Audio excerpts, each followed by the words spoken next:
Hello friends and welcome back to another episode of Digimon Team Building. I'm your host, Bloom Morningstar, and today we've got something special lined up. This video comes straight from a request by Choom in the Discord server, so shout out to you, my friend. Now before we jump in, a quick heads up. I'll be doing my best to keep things spoiler-free, but because we're talking about mega-level Digimon and their moves, there may be some light spoilers sprinkled in. I'll blur out names and moves where needed, but just be aware and tread carefully if you're the type who wants to go in completely blind. That being said, there are a few really useful resources out there that I want to share with you before we start theory crafting. These sites can make your team building journey a whole lot easier.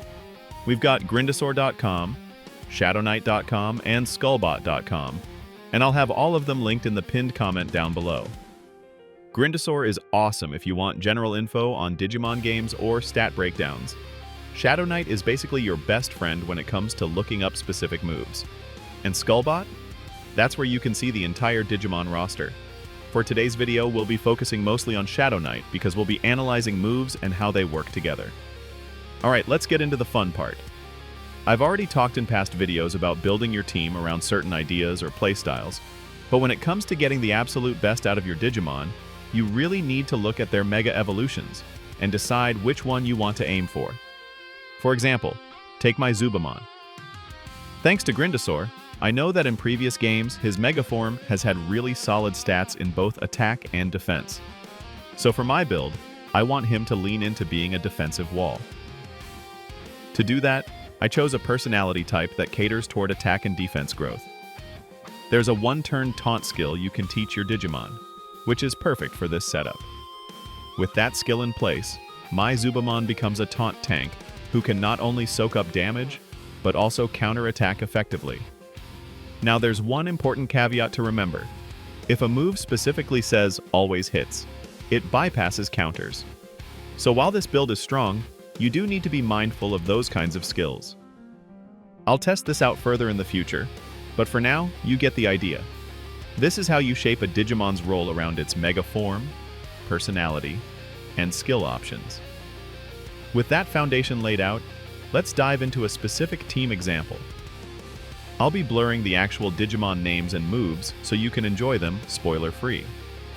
For now, let's just call them Digimon A, Digimon B, and Digimon C. First up, Digimon A.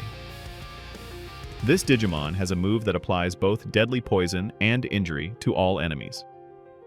Injury, by the way, reduces healing. Now, the raw damage on this move isn't super impressive, but the debuffs are excellent. That makes Digimon A what I like to call a primer. Their job is to set the stage for the rest of the team to shine.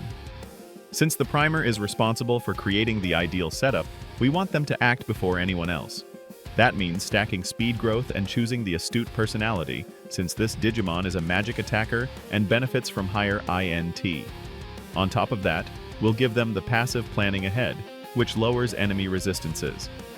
So, to recap, Digimon A is our primer, rocking planning ahead and astute personality, focusing on speed and INT growth.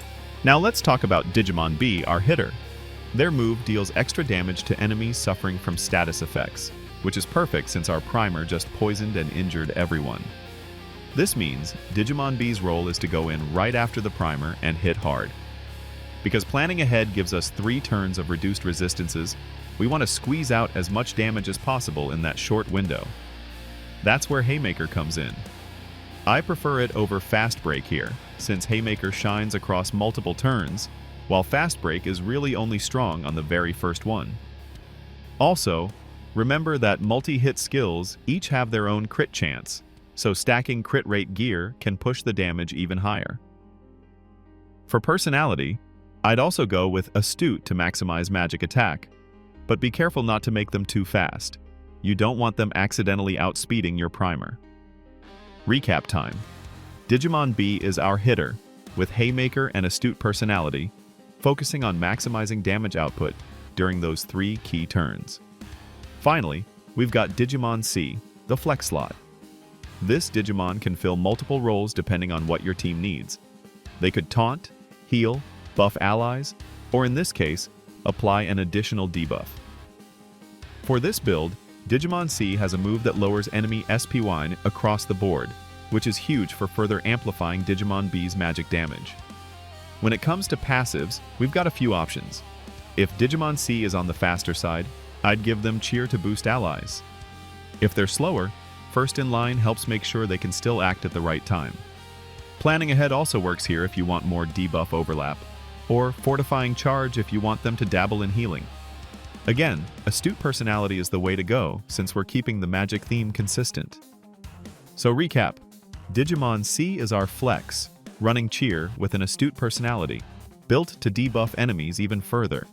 And that right there is the beauty of team synergy. Some people call it chemistry, and if you're a Blue Lock fan, you'll appreciate the idea of a chemical reaction, where different parts come together to create something much stronger than the sum of its parts.